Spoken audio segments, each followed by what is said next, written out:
तो आज जिस विधानसभा की पहले हम चर्चा करेंगे वो है केवटी विधानसभा। केवटी विधानसभा दरभंगा जिले में है और मधुबनी लोकसभा के अंदर आती है। फिलहाल यहाँ बीजेपी का कब्जा है, लेकिन केवटी विधानसभा का मिजाज क्या रहा है, यहाँ का इतिहास क्या रहा है, रिकॉर्ड क्या कहते हैं और क्या रिकॉर्ड चेंज भी होते हैं। हमारे साथ रंजन जी हैं। रंजन जी, केवटी के मिजाज को अगर आप भापते हैं या इस सीट को आप स्कैन करते हैं तो केवटी क्या कहती हुई नजर आती है? देखिए, जब आप केवटी विधानसभा क्षेत्र को देखेंगे तो एक चीज जो दिखती है वो ये दिखती है कि यहाँ पर कुछ व्यक्ति महत्वपूर्ण हुए हैं जिन्होंने कि कई बार यहाँ से चुनाव जीते। इसके अलावा आप देखते हैं कि यहाँ पर जब शुरुआती दौर में यहाँ पर चुनाव हुए तो उस समय जो है कांग्रेस का दबदबा दिखा और लैटर ऑन जो है वो बीजेपी जो है यहाँ पर मजबूत होते दिखी और चुनाव जीतते दिखी।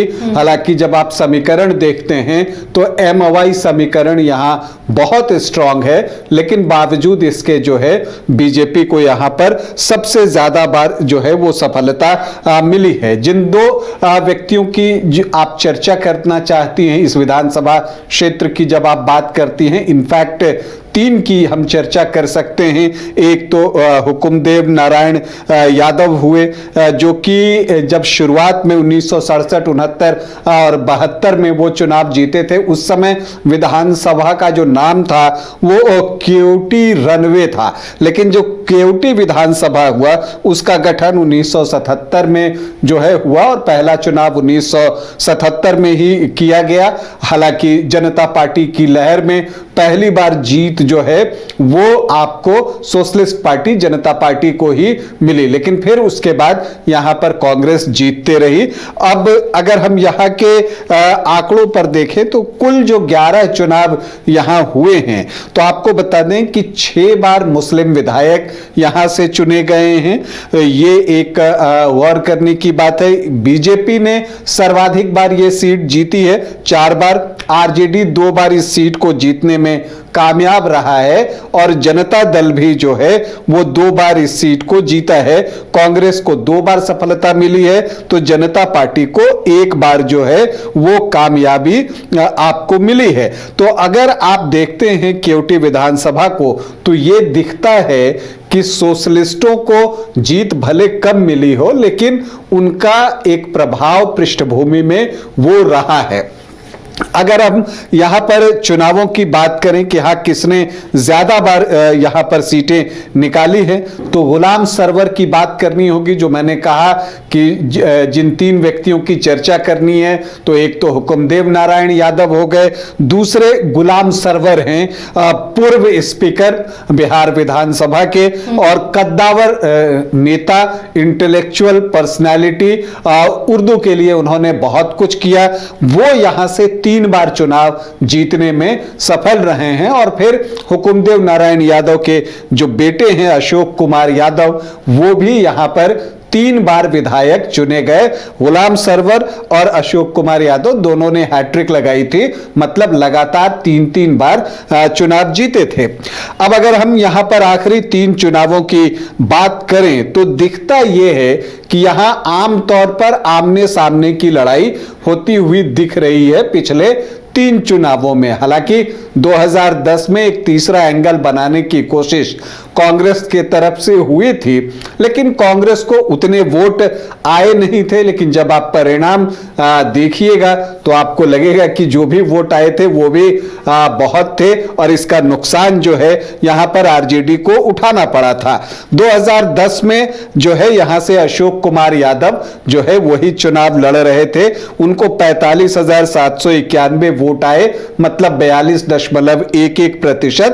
और यहां पर फराज फातमी जो हैं डॉक्टर मोहम्मद अली अशरफ फातमी के बेटे फराज फातमी चुनाव लड़ रहे थे, उनको 45,762 वोट आए, मतलब 42.09%। और मोहम्मद मोहसिन थे कांग्रेस के प्रत्याशी जिनको 5,679 वोट आए, 5.23%।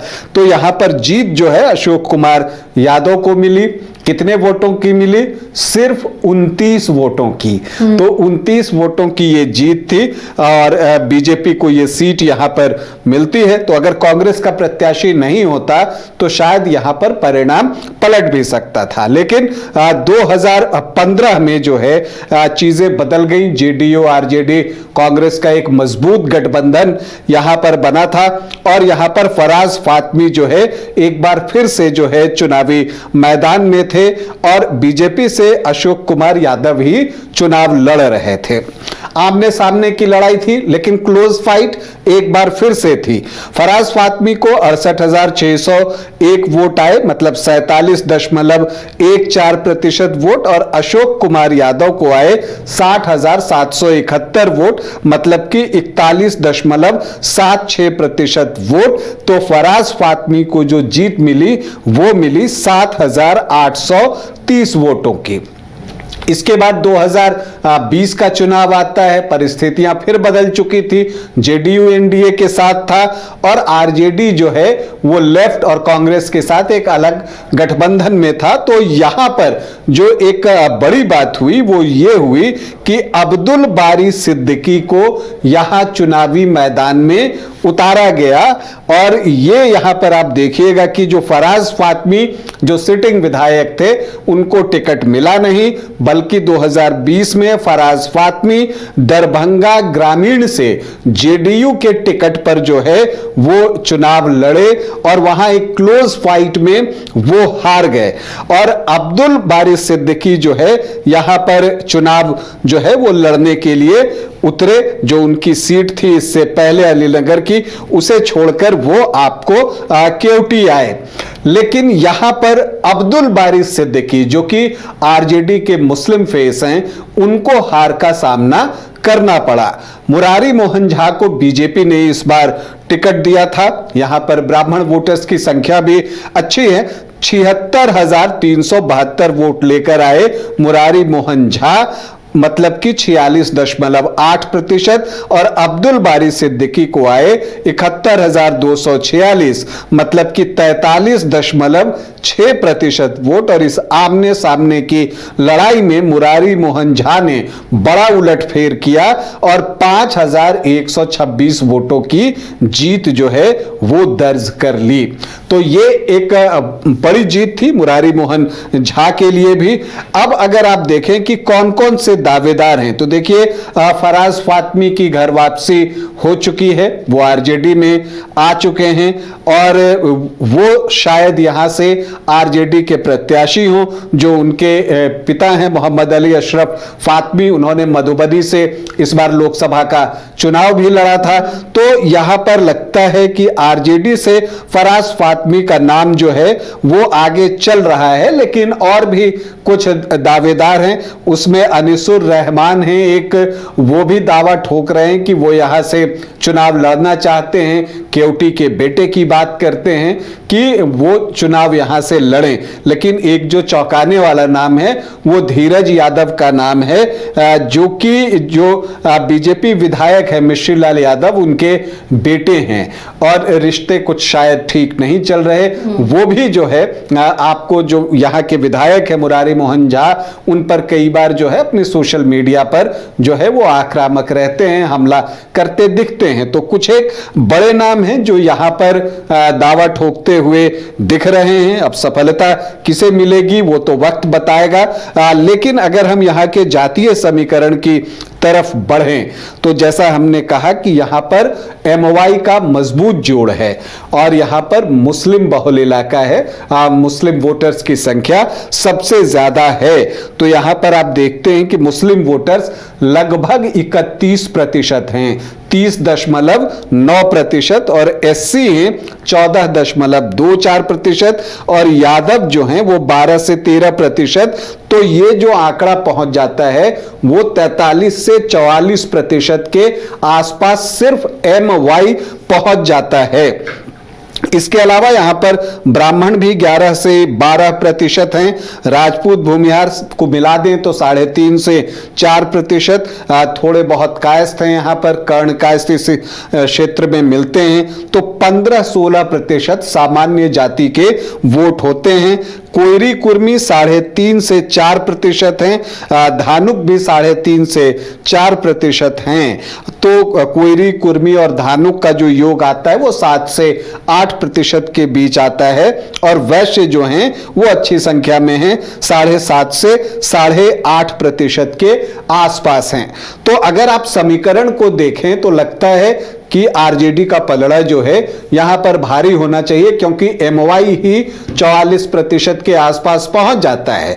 लेकिन फिर जो है ये सीट जो है बीजेपी 4 बार कैसे जीत गई है, तो उसकी एक बड़ी वजह है यहां पर काउंटर पोलराइजेशन होता हुआ दिखता है। जब एक समाज एक तरफ वोट करता है तो उसके जवाब में दूसरी तरफ से भी काउंटर पोलराइजेशन देखने को मिलता है, और इसका असर चुनाव परिणाम पर दिखता है। और यही वजह है कि अब्दुल बारी सिद्दीकी जैसे कद्दावर नेता जो है वो केवटी से चुनाव हार गए। फिलहाल अब्दुल बारी सिद्दीकी विधान परिषद में हैं, तो शायद वो चुनावी मैदान में यहां से न उतरें, लेकिन यहां पर ये चीजें दिखती हैं। और यहां पर अगर आरजेडी को बाजी पलटनी है तो उसकी कोशिश जो है वो एमओआई से बढ़कर सोचने की होगी। इस दिशा में जो है वो आरजेडी और महागठबंधन सोचते हुए दिख भी रहा है, और यही वजह है कि मुकेश सहनी हो या फिर आपको यहां पर मंगनी लाल मंडल की बात हो,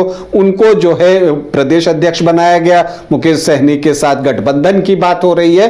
तो एमओआई से आगे बढ़कर जो है वोट जुटाने की कवायद जो है वो आरजेडी के तरफ से हो रही है। कितनी सफलता मिलती है ये वक्त बताएगा, लेकिन उसी सफलता पर केवटी का परिणाम जो है वो निर्भर करेगा। और एक दिलचस्प बात है, चूंकि मुस्लिम वोटर्स यहां पर 31% के आसपास हैं, तो ये भी देखना होगा कि क्या एआईएमआईएम इस बार अपना प्रत्याशी तो नहीं दे रहा है यहां से, क्योंकि अगर वो प्रत्याशी देगा तब तो फिर वो जितने भी वोट निकालेगा उसका नुकसान आरजेडी को ठीक सामने से देखने को मिलेगा। हालांकि यहां पर जो है एआईएमआईएम और आरजेडी के बारे में कहा जाता है कि एक बातचीत का रास्ता खोलने की कोशिश जो है एआईएमआईएम की तरफ से हुई है। कोई नतीजा अभी तक जो है वो निकलता दिखा नहीं है। तो अगर गठबंधन, राजनीति में कुछ भी कहना थोड़ी जल्दबाजी होगी, इसीलिए मैंने कहा कि अभी तक नहीं दिखा है, आगे क्या कुछ होता है ये देखना जो है वो दिलचस्प होगा। क्योंकि आप मानकर चलिए कि अगर एआईएमआईएम यहां से मुस्लिम प्रत्याशी उतार देता है तो फिर उस समीकरण में जो आरजेडी का है उसमें और भी डेंट लगेगा। यह भी देखना होगा कि जनसुराज जो है वो किस जाति से प्रत्याशी उतारता है, उनके प्रत्याशी किस समाज से होते हैं, क्योंकि यहां पर यादव की संख्या भी अच्छी है, ब्राह्मण भी अच्छी संख्या में हैं। तो क्या वो इस दोनों ब्लॉक में से किसी को प्रत्याशी बनाते हैं, या फिर वो भी मुस्लिम ब्लॉक की तरफ जाना चाहेंगे कि वहां से प्रत्याशी निकाल कर आए। तो ये सारी चीजें जो है वो यहाँ के परिणाम को प्रभावित करेंगी। तो केवटी एक बार फिर से, हमेशा यहाँ कांटे का मुकाबला होता है और यहाँ के बारे में प्रिडिक्ट करना समझदारी वाला काम नहीं है। तो मुझे लगता है वही समझदारी हम लोगों को भी दिखानी चाहिए, और हम बस इतना कह सकते हैं कि एक और कांटे का मुकाबला जो है वो केवटी में हम सबका इंतजार कर रहा है। तो केवटी में बहुत दिलचस्प मुकाबला होगा, और इस दिलचस्प मुकाबले पर हमारी भी नज़र बनी रहेगी कि यहाँ पर कौन बाजी मारता है और कौन किसको पछाड़ता है, कैंडिडेट कौन होंगे और किस तरह का मुकाबला होगा। हम आपको लगातार अपडेट देते रहेंगे। मालिक पैदा नहीं हुए तो क्या बन तो सकते हैं। मालिक वो होता है जो चाहे कुछ भी हो जाए हर सिचुएशन में अपनों को सेफ रखता है। वैसे ही बाल मुकुंद टीएमटी आपके घर को हमेशा सेफ और भूकंप से सिक्योर रखेगा। मालिक की तरह ही बाल मुकुंद टीएमटी में है दम, इसलिए यह है नंबर 1। और देखिए हमारे फिल्म मालिक 11 जुलाई से अपने नजदीकी सिनेमाघरों में।